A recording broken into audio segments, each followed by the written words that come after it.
안녕하십니까. 숭실대학교 시국수강을 준비하게 된 이영민이라고 합니다. 저희는 이 작년의 사태에 너무 화가 나서 이 시국수강팀을 준비하게 됐고요. 저희가 이제 이 숭실대 시국수강을 준비하게 된 배경들을 설명하면서 저희가 촉구문과 제가 했던 연설문을 다 해서 말씀드리려고 합니다. 우선은 제가 이 사태를 알게 된 거는 12월 3일 비상계엄이 선포된 날짜였습니다. 그날로 저는 정치에 관심이 없었지만 그날로 제가 정치에 관심을 가지게 되었고 야당과 여당의 행태를 제가 잘 알게 되었습니다. 그리고서 제가 많은 여러 언론들과 많은 인터넷에 올라오는 정보들을 제가 파악한 결과 제가 이제 집회에 나가봐서 확인해야 되겠다 생각을 했고 그 집회에 나가서 제가 두 눈으로 저와 같은 사람들이 얼마나 많은지 확인했습니다. 그 날짜가 정확히 12월 27일이었습니다. 그때 탄핵 찬성식에 있었던 사람들도 많았습니다. 그러나 지금은 그때 탄핵 반대에 있었던 사람들도 있었습니다. 그러나 지금은 그 수가 10배, 20배, 30배로 늘어났습니다. 제가 그때 느끼고 적었던 거를 경험으로 대학교의 학교 게시판에 대자보를 적어야겠다는 생각을 하게 되었습니다. 그래서 제가 오늘 그 학교 게시판에 적었던 대자보를 제가 지금 읽어드리겠습니다. 2025년 1월 7일 제목 야당의 국정의합이 내란 선동 입법 독재를 규탄한다. 안녕하십니까. 저는 숭실대학교 이영민 학생입니다. 지난 12월 3일 비상계엄 선포가 내려졌습니다. 45년 만의 비상계엄 선포이며 계엄령의 아픈 역사가 있는 우리나라에서 전시 상황도 아닌 상황에 내려진 비상계엄은 국민들의 분노를 일으켰고 외신들의 물음표를 자아냈습니다. 저도 그중 한 사람이었습니다. 처음 며칠 동안은 윤석열의 비상계엄을 규탄했지만 그러나 지금 비상계엄으로 인해 몰랐던 국회의 입법 독재와 정부 인사 줄탄핵, 사법부의 타락, 언론의 적용화를 알게 됨으로써 부당한 체포영장을 신청한 공수처와 관할 법원이 아닌데도 영장을 발부한 사법부를 향해 규탄합니다. 비상계엄 이전에 민주당은 총 22번의 탄핵을 감행했습니다. 노무현 대통령 임기 동안 4건, 이명박 대통령 임기 동안 1건, 박근혜 대통령 임기 동안 2건, 문재인 대통령 임기 동안 6건의 탄핵 발의가 있었습니다. 2003년부터 2022년까지 19년 동안 총 13건의 탄핵 시도가 있었습니다. 그에 반해 이제야 절반을 넘어간 윤석열 대통령의 임기 동안 29번의 탄핵 발의가 있었습니다. 나라를 위해 일해야 하는 방통위원장, 서울지검장, 감사원장, 행정안전부 장관 등 이는 명백한 국정마비 시도이며 전례 없는 입법 폭거입니다. 야당의 입법 폭거는 탄핵뿐만이 아닙니다. 일방적으로 삭감된 예산안을 통과시켰습니다. 대통령실 특활비를 전액 삭감시켜 외교 활동을 불가능하게 만들었고 검찰 특활비, 감사원 특활비, 경찰 특활비 전액 삭감하여 국가 치안에 큰 공백을 만들었습니다. 구시대적인 간첩법 개정 또한 발의하겠다고 했다가 돌연 의견을 바꾸는 행동 또한 국가 안보와 기술 안보를 저해하는 행동임을 자각하기 바랍니다. 국회 과반을 차지한 거대 야당 민주당은 국회의 제1야당으로서 그 책임을 중하게 여기기를 강력히 촉구합니다. 비상계엄이 있고 나서 민주당은 줄곧 비상계엄이 곧 내란이라는 주장을 일삼아 왔습니다. 그러나 윤석열 대통령의 비상계엄이 내란이라는 정확한 증거는 전혀 없는 상태입니다. 비상계엄이 선포된 후 국회의원들의 국회 출입을 막지 않았고 그 결과 2시간 30분 만에 국회에서 비상계엄 해제 요구 결의안이 통과되었습니다. 내란으로 볼 수 있는 가장 중요한 단서인 북헌 문란의 목적이 없었음을 의미합니다. 그러나 야당은 윤석열 대통령의 비상계엄을 내란으로 보았고 탄핵 사유에 뇌란죄를 포함시켰습니다. 그러나 얼마 전 탄핵 소추 측에서 탄핵 사유에서 내란죄를 슬쩍 뺐습니다. 이것은 지금까지 야당이 국민들을 상대로 내란 선동을 한 것과 다름이 없습니다. 야당의 내란 선동을 강력히 규탄하는 바입니다. 결국 공수처에선 윤석열 대통령에 대한 체포영장을 신청했고 법원에선 영장을 발부했습니다. 그러나 이 체포영장의 신청과 발부는 모두 위법합니다. 우선 공수처에는 내란죄 수사권이 없습니다. 공수처법 제2조 3항에 보게 되면 공수처에게는 내란죄 수사권이 없다는 걸 알 수 있습니다. 그런데도 공수처는 무리하게 체포영장을 신청했습니다. 그리고 체포영장을 관할 법원인 서울중앙지법에서 발부해줘야 하지만 엉뚱한 서울서부지법이 영장을 발부했습니다. 또한 영장에서는 형사소송법 110조, 111조를 예외로 한다고 적었습니다. 이는 사법부의 명백한 월권횡의이며 입법권 침해입니다. 저는 법을 전문으로 공부한 사람이 아닙니다. 그렇기 때문에 제 주장이 틀렸을 수도 있습니다. 그러나 이는 법조계에서도 상당수 위법성을 인정하는 영장으로서 법의 모호성과 허점을 이용한 공수처와 서울서부지법의 무리한 체포영장이고 위법한 체포영장입니다. 이에 대해 좌우 상관없이 오직 대한민국의 대통령 경호의 사명을 가지고 일하는 대통령 경호처를 상대로 체포영장 집행을 방해할 시 내란 공범이라는 민주당의 주장은 내란 선동이요 협박입니다. 저는 이번 사태를 통해 반국가 세력의 실종과 주류 언론들의 작용화를 심각하게 깨달았습니다. 무엇이든지 왜? 라는 질문을 던지게 되면 더 잘 알게 됩니다. 더 합리적인 판단을 내릴 수 있습니다. 마지막으로 숭실계 내에 저와 같은 생각을 가지고 계신 분들에게 용기를 가지라고 말씀드리고 싶습니다.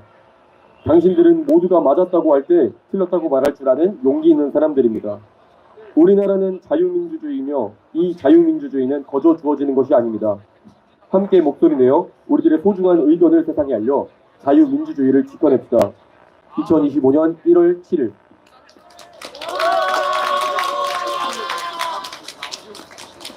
네, 여기까지가 제가 학교 게시판에 게시한 대자보였고요. 그 다음에 제가 이 대자보 활동을 이유로 시국선언을 하기로 결심을 한 뒤에 제가 시국선언을 개최하려고 학우들에게 촉구문을 작성하였습니다.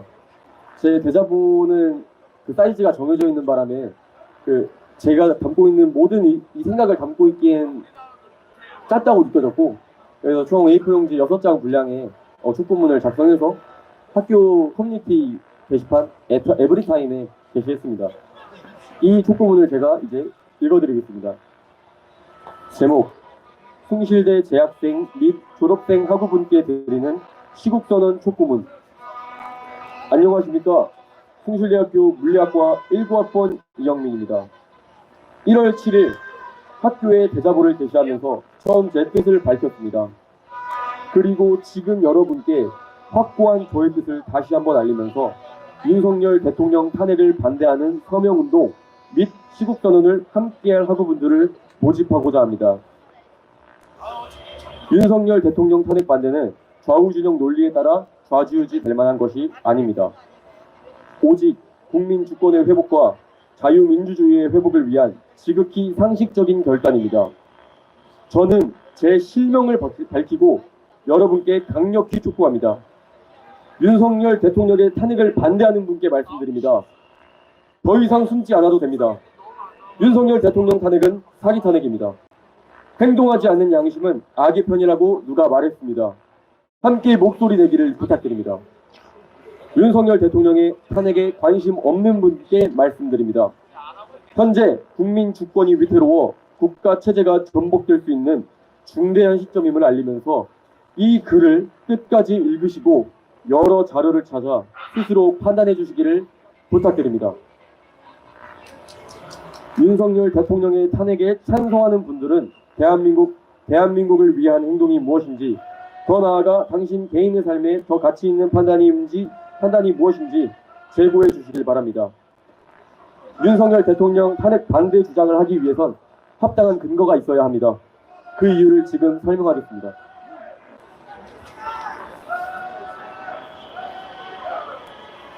윤석열 대통령이 선포한 비상계엄은 내란이 아니며 적법한 계엄이었습니다. 현재 계엄은 내란이라는 프레임을 씌우게 했던 증인들의 거짓말과 이해관계, 민주당의 회유 정황이 드러나면서 그 주장이 힘을 잃고 있습니다. 노상원 수첩 필적 조회 결과 노상원의 필적이 아니라고 변론이 났습니다. 또한 헌법재판소에 출석한 증인들은 계엄이 불법이 아니고 국회 봉쇄 시도가 없었고 국무회의가 있었고 체포지시가 없었다고 말하고 있습니다.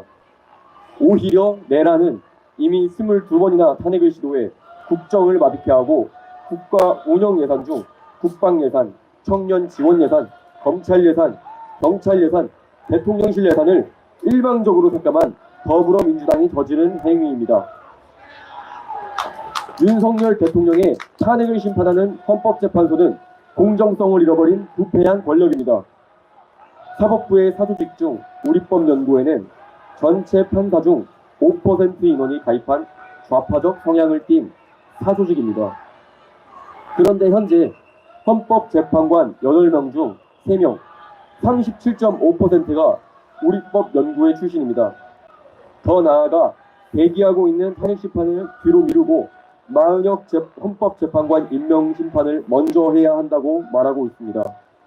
마은혁도 마찬가지로 우리법연구회 출신으로 사회주의 지하조직 인민노련의 간부로 활동한 기록이 있습니다. 이런 자에게 대통령 탄핵심판을 맡겨야 합니까? 다른 심사를 제쳐두고 마은혁 헌법재판관 임명심판을 먼저 하는 헌법재판관의 정의는 무엇입니까? 대통령 탄핵을 심판하는 헌법재판소는 불의한 권력 정치적 집단입니다. 윤석열 대통령은 대한민국 국민들을 위해 일하는 대통령입니다. 크게 국민연금 개혁, 의료 개혁, 원전 수출이 있습니다.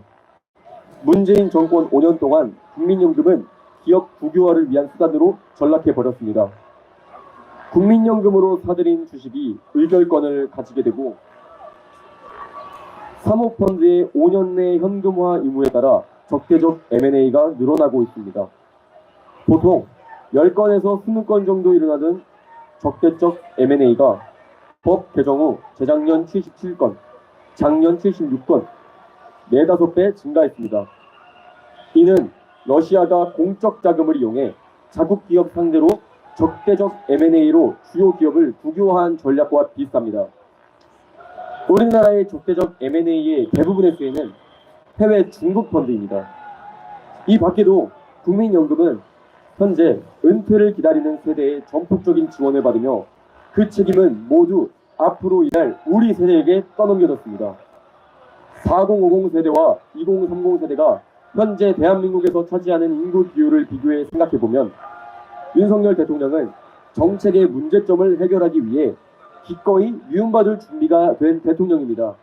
지지율을 보고서 일하는 대통령이 아닙니다. 윤석열 대통령은 또 의료 개혁을 통해서 우리나라에서 의료보험으로 의료 혜택을 받는 국고 탈취를 원천적으로 막고자 하였습니다. 중국인들이 받는 건강보험료만 2023년 한 해 동안 1조 1,800억 원이 넘습니다. 이는 주한미군 방위비와 매우 비슷한 수준입니다. 우리나라에서 의료 혜택을 받는 중국인들은 우리나라를 적극으로부터 지켜주지 않습니다. 그들은 어떤 조건도 없이 그저 외국인이라는 이유 하나만으로 주한미군 방위비만큼의 돈을 이 나라로부터 빨아먹고 있습니다.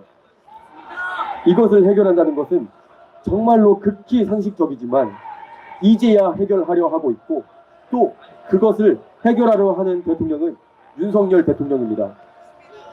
대통령은 우리나라의 반도체를 부러워하는 국가에게 반도체 파운드리를 운영할 수 있는 전력이 있느냐고 물었습니다. 그렇게 되물으면서 원전 수출에 앞장섰습니다. 결과 우리나라는 체코에 24조 원 규모의 원전 수출이 체결되었습니다.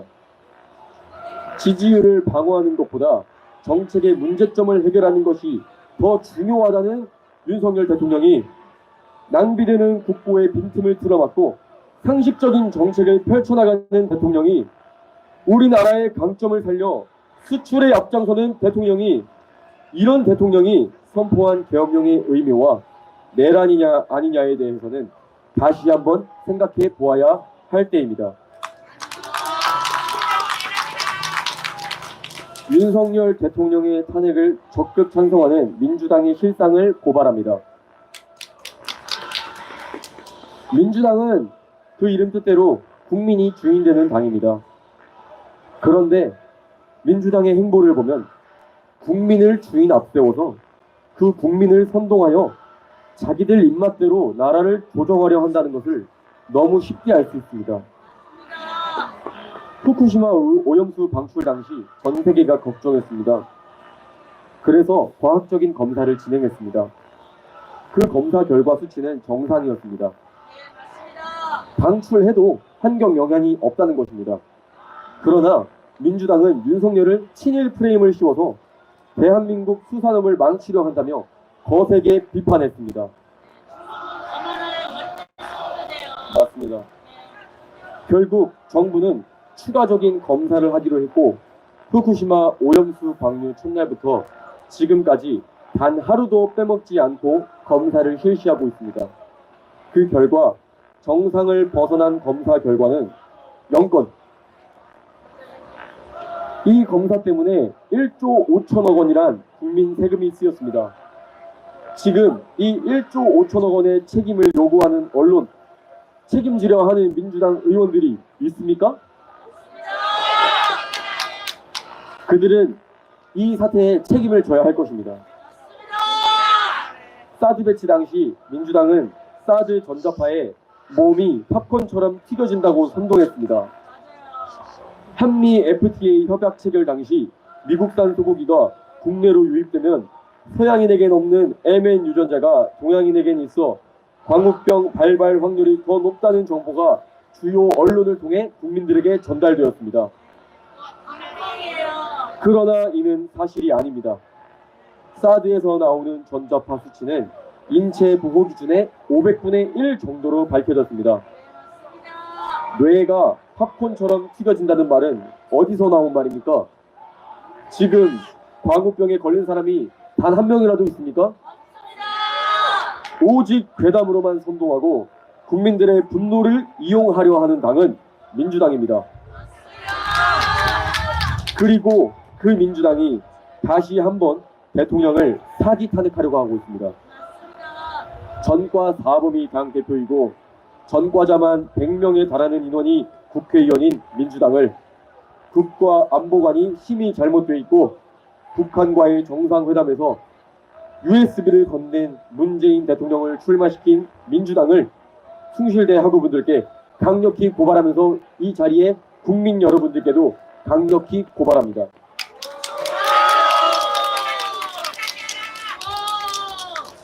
해소되지 않는 부정선거 의혹, 현재 국민 주권이 보장되고 있는지 아무도 알려주지 않습니다.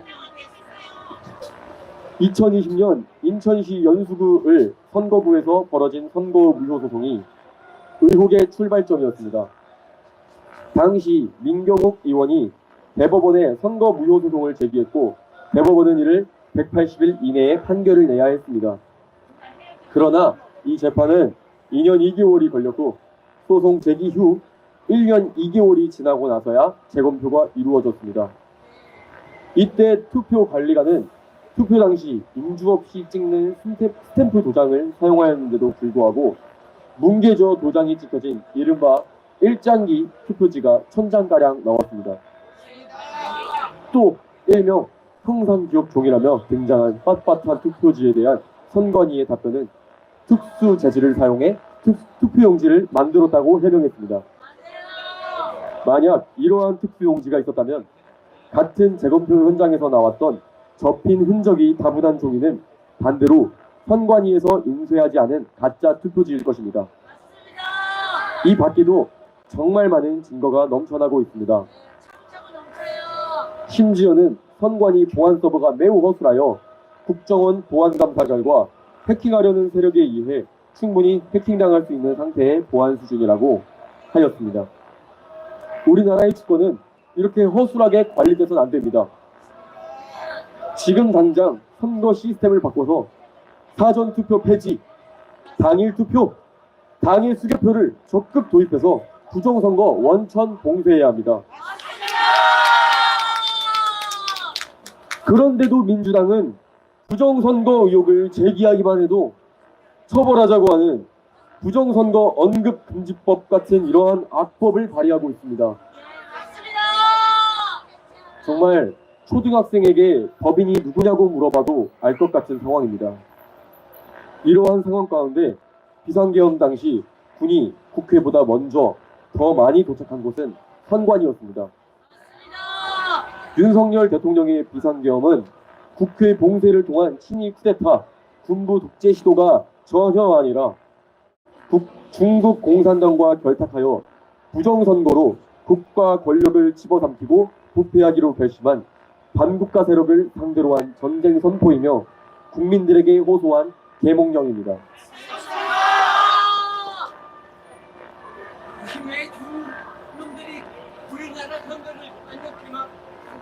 숭실대학생 여러분, 이제는 함께합시다. 지난 12월 17일 학교에선 윤석열 대통령 퇴진을 요구하는 시국선언이 있었습니다. 그리고 이제 윤석열 대통령 탄핵을 반대하는 시국선언을 중지하려고 합니다. 우리가 뜻을 밝히고 우리의 상식을 말할 수 있는 것이 진정한 민주사회입니다. 자유민주주의를 지켜내는 역사의 주인이 되어주기를 간절히 부탁드립니다. 긴 글 읽어주셔서 감사합니다. 2025년 2월 16일 물리학과 1과학번 이영민.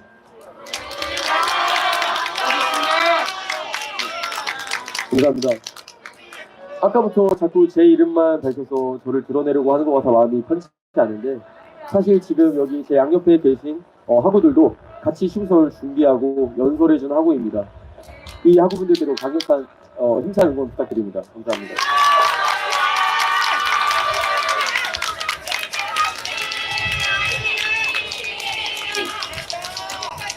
지금까지 제가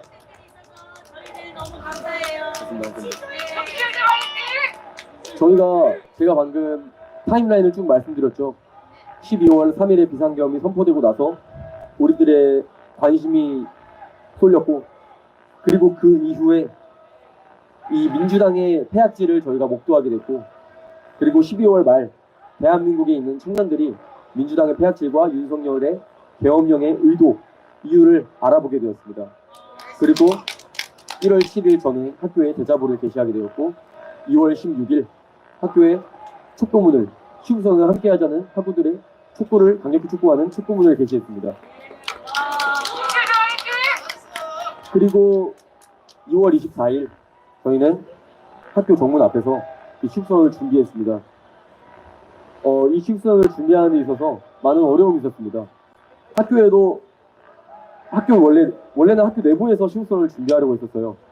그런데 학교 관리처에서 학교 장소 사용에 승인을 내주질 않았습니다.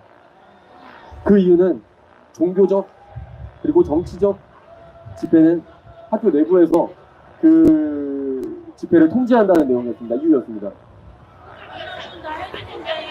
그래서 저는 12월 17일에 한 탄핵 찬성 시국선언은 도대체 무엇이었냐고 물었습니다. 왜냐하면 그 시국선언은 학교 내부 광장에서 진행되었거든요. 그런데도 돌아오는 답변은 그것은 학생총회의 의결을 통해서 나온 사항이지 당신들은 학생총회의 의결을 통해서 나온 의견이 아니지 않느냐라고 말을 했습니다. 과연 대학의 존재의 이유가 학생들의 민주적인 의견과 진리 탐구에 대한 것을 존중하기 위해서 있는 집단이지 학생들의 모두의 의견을만을 반영하는 그런 집단인지 저는 처음 알았습니다. 그래서 지금 다시 한번 저희가 시국선언을 준비함에 있어서 제가 했던 연설을 다시 한번 해보려고 합니다.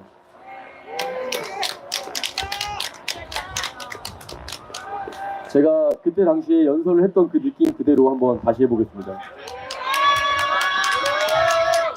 안녕하십니까? 19학번 물리학과 숭실대학생 이영민입니다. 누가 저보고 그럽니다. 어쩌다 구구가 되었냐고. 어쩌다 거짓 뉴스와 음모론에 빠져 이 지경이 된 거냐고 묻습니다. 저는 당당하게 말씀드립니다. 제 나이 25살에 12월 3일이 될 때까지 정치의 문외한으로서 살다가 12월 3일 이후 좌쪽 절벽 끝에 있는 레거시 미디어가 나를 구구로 만들었고 왜 구구가 되었냐고 묻는 당신들은 그 거짓된 레거시 미디어의 수가 이 자리에 나와 있는 수많은 대학생들과 숭실대 졸업생들이 구구 집단처럼 보여지는 것이라고요. 저는 원래요 민주당이 착해 보였습니다. 부정부패는 보수 기득권이 하는 것이라 생각했고 적폐 척결해서 적폐는 보수 기득권에만 해당되는 줄 알았습니다. 그러나 사실은 그렇지 않았습니다. 저는 광주에서 태어나고 자라신 두 부모님 밑에서 자라 5.18 광주 민주화 운동에서 나의 자유와 권리를 위해 투쟁하여 피로 이뤄낸 선배들의 민주주의를 배웠습니다. 그러나 1980년대와 90년대 운동권으로서 활약했던 지금의 수많은 정치인들의 민낯을 알게 되었습니다. 그들은 민주화를 위해 자기 몸을 바친 광주 시민들의 피를 더럽히고 있습니다. 나라와 국민을 위해 목숨을 다 바친 군인들의 피를 더럽히고 있습니다. 지나가는 일반인을 잡아다가 폭행하여 신문하는 끔찍한 일을 저질러도 그것이 민주화를 위한 옳은 일이라고 합리화했습니다. 지금의 진보 정치인 당신들이 군인과 국민들의 피를 대가로 얻은 자유와 민주주의와 당신네들의 정치 권력을 어찌 나라와 국민을 위하여 사용하지 않고 나라를 팔아먹으려고 하는데 앞장선단 말입니까? 간첩법 개정 왜 반대합니까? 우리나라의 산업 핵심 기술, 반도체 기술, 조선업 기술, 디스플레이 기술 등 고급 기술들이 중국으로 넘어가고 있는데도 이것들 왜 가만히 놔두십니까?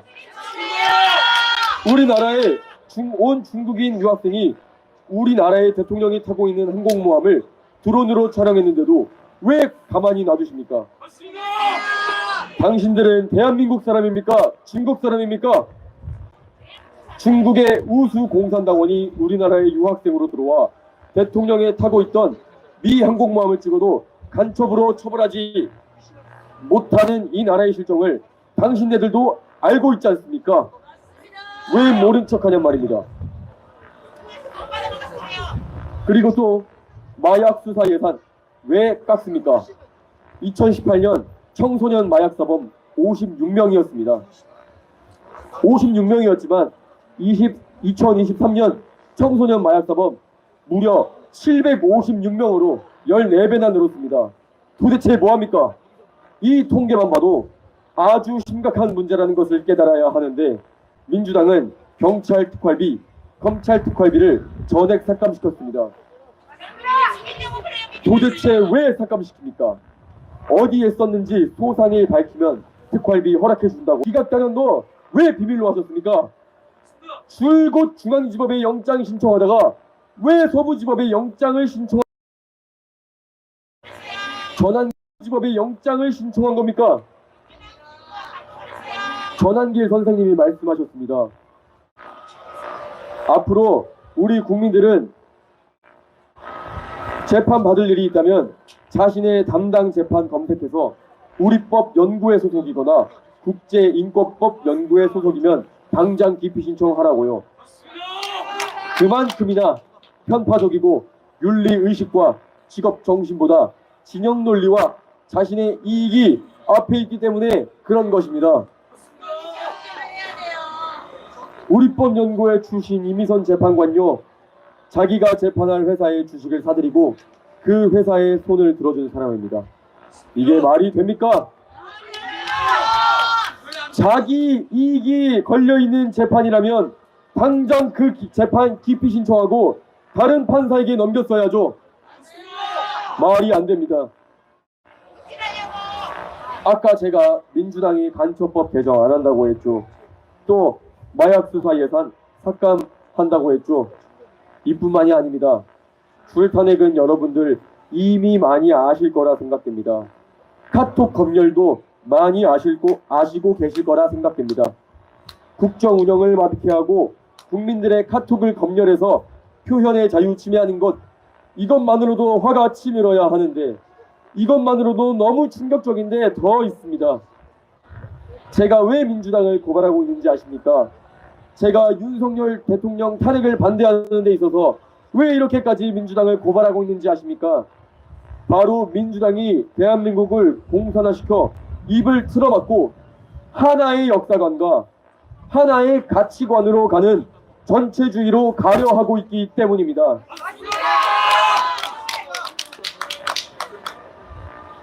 우리나라의 수많은 사람들이 표현의 자유를 억압당하고 내가 배우고 읽고 싶은 책을 못 읽게 하고 배우고 싶어도 못 배우게 하고 종교의 자유를 침해하는 그런 나라 되게 하려고 있단 말입니다.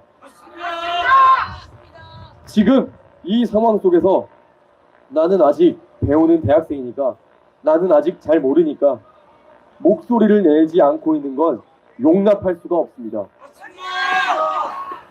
나라가 없으면 저도 없습니다. 전국의 대학생들이여 일어나야 합니다. 대학생들이여 일어나자! 일어나자! 일어나자! 지금 놀랍게도 연세대를 시작으로 서울대, 고려대, 경북대 그리고 2월 24일 기준으로 부산대와 숭실대가 시국선언을 하고 이제 오늘 기준으로 중앙대, 한동대를 비롯한 수많은 대학교들이 지금 시국선언을 주최하고 열었습니다. 그리고 앞으로 더 많은 대학교가 있습니다. 그 중에 여러분 전남대가 있습니다. 광주 대학생들이 일어나고 있습니다. 호남 지역 사람들이 깨어나고 있습니다. 이거 정말 놀라운 일인 것 같습니다. 그런데도 아직까지 깨어나지 못한 우리 숭실대학교 학생들과 대한민국에 있는 청년들이 있습니다. 지금 나라가 이렇게 혼란스러운데 이것을 아직도 흘러가는 하나의 바람이라고 생각한다면 당신들의 자유와 나라가 빼앗기고 맙니다. 그리고 알아차렸을 땐 너무 늦었을 겁니다. 지금 싸워야 합니다. 저를 한 번이라도 봤거나 알고 있는 학우들께 말씀드립니다. 깨어나십시오. 관심을 가지십시오. 나라가 공산화 되냐 마냐의 절체절명의 기로에 서 있습니다. 숭실대가 깨어나고 대한민국에 있는 청년들이 깨어나고 대한민국에 있는 4050 세대가 깨어나는 기적이 일어나길 바랍니다. 제가 여러분 이번 시국선언을 준비하면서 느낀 게 하나 있습니다. 바로 선배님들의 소중함입니다. 우리들의 작은 목소리가 모여 하나가 되게 해준 데에는 선배님들의 노력과 헌신이 있었습니다. 너무나도 감사드립니다. 그리고 이곳에 나와 용기 내어준 우리 재학생들을 위해 박수 한번 쳐주시면 감사하겠습니다. 정말 잘하신 선택인 게 지금은 조금 과격해 보일지 몰라도 나중에 여러분들이 애국자라는 게 밝혀질 겁니다. 우리들을 계몽령으로 한 곳으로 모아준 윤석열 대통령께 한 말씀 드리고 이만 물러나겠습니다. 윤석열 대통령님, 힘드신 결정이었을 텐데 오직 나라와 국민을 위하여 행동해 주셔서 정말 감사드립니다. 이제 우리 대학생들이 행동하겠습니다. 감사합니다.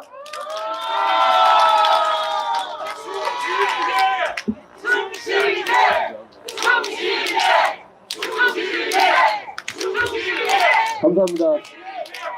저희 숭실대 안에서 사실 이렇게 반대 서명을 해주는 분들이 꽤 많았어요. 그러나 시국선언 오프라인에 참가해주신 분들은 얼마 있지 않았습니다. 14분, 15분 있었어요.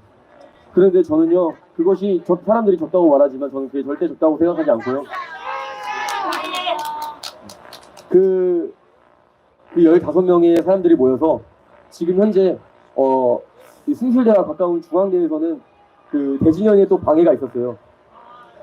그 방해가 있었음에도 불구하고 저도 그 중앙대 시국선언에 같이 응원하러 동참했었는데 정말 열기가 대단했고 대한민국 청년들의, 그러니까 나와 같은 대학생들의 목소리가 이렇게 크구나, 이렇게 많구나라는 걸 정말 느꼈습니다. 제가 그 중앙대학교 신입선언을 보면서 정말 처음으로 제가 집회를 하면서 울었었던 것 같아요. 그때 중앙대학교 학생의 연설, 세 번째 연설이었는데요. 여화부의 연설이었습니다. 그때 말하기를 지금의 나라는 천안함으로 인해 나라를 위해 일하다가 돌아가신 천안함 유족들, 그리고 천안함 희생자들, 그리고 연평도 포격 사건으로 승국하신 2명의 우리의 전사자들, 그분들을 기리고 있지 않는 사회가 되고 있다며 정말 그분이 울음으로 호소하셨습니다. 그래서 제가 그 연설을 보고서 울음을 멈출 수가 없었습니다.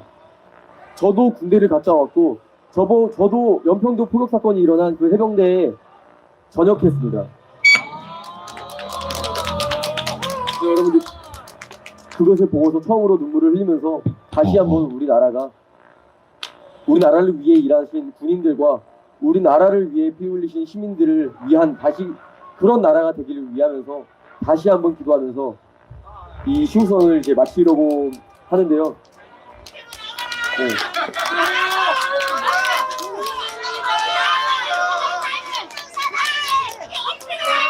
맞습니다. 맞습니다. 맞습니다. 이번에 사실 시우선을 준비하고 나서도 시간이 많이 흘렀어요. 근데 그간에 나온 정보들이 정말 끔찍하더라고요. 이 헌법재판소에 TF가 대본이 준비되어 있다는가, 그리고 또 이 홍장원의 메모 수첩이 박선원의 필체와 똑같다고 나온 그 결과를 보면서 맞습니다. 맞습니다. 이 헌법재판소에 증거를 채택하지 않고, 그리고 자기들의 유리한 증거를 채택하고 자기들에게 유리하지 않은 증거는 채택하지 않는 그런 모습을 보면서 우리가 어떻게 헌법재판소를 믿어야 할 수 있는지, 이 헌법재판소에 어떻게 대통령 탄핵 심판을 맡겨야 할 수 있는지 정말 저는 비통한 심정입니다. 그리고 이제 허영이라는 헌법재판관을 역임했었던 허영 전 헌법재판관이 말했습니다. 헌법재판소가 이제 가루가 될 것이라고요. 그 헌법재판관이 말한 헌법재판소에 불이한 헌법재판 과정이 총 10개가 넘는 것 같습니다. 제가 그것들을 읽어봤었는데 정말 말이 안 되는 것 같습니다.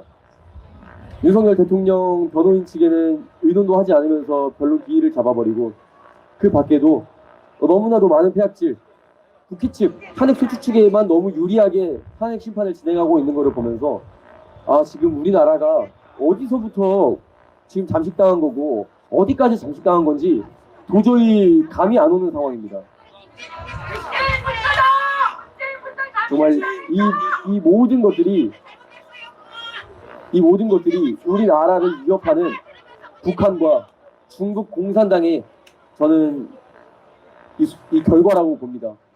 우리나라는 1945년에 분단되고 1950년 남북전쟁, 한국전쟁을 겪으면서 계속해서 그 휴전 상태에서 휴전을 겪어왔습니다. 사람들은 말합니다. 우리나라가 평화롭고 간첩들이 존재하지 않는다고요. 근데 저는 그렇게 생각하지 않습니다. 우리나라는 계속해서 전쟁 중이었고요. 전쟁을 쉬고 있었던 것뿐이지 총성 없는 전쟁이 진행 중이었습니다. 우리나라의 간첩들은 계속해서 내려오고 있고, 북한 간첩이 아니더라도 다른 외국인으로 위장해서, 중국인으로 위장해서, 브라질인으로 위장해서, 다른 수많은 나라들로 위장해서 우리나라의 간첩들이 암약해 있습니다. 맞습니다.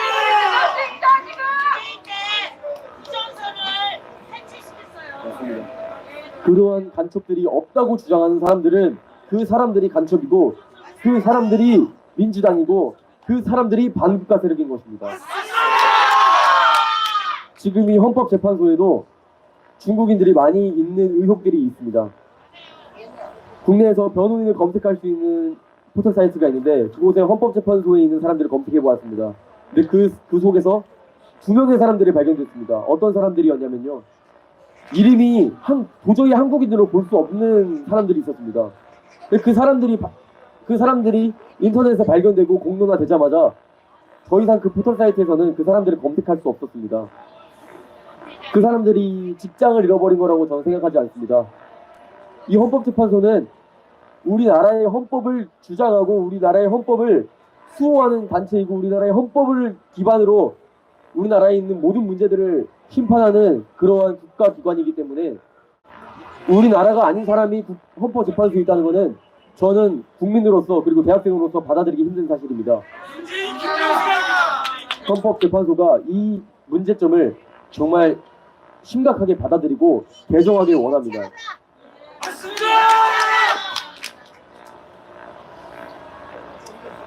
그리고 저희 이제 이 숭실대 시국선언을 이제 마치면서 이 헌법재판소에 있는 분들이 헌법재판소에 있는 탄핵 심판을 하시는 분들이 우리들의 의견을 받아들이고 그리고 이 자리에 나와주신 수많은 국민분들의 목소리를 잘 들어주시길 정말 바라면서 이 시국선언을 마치겠습니다. 감사합니다.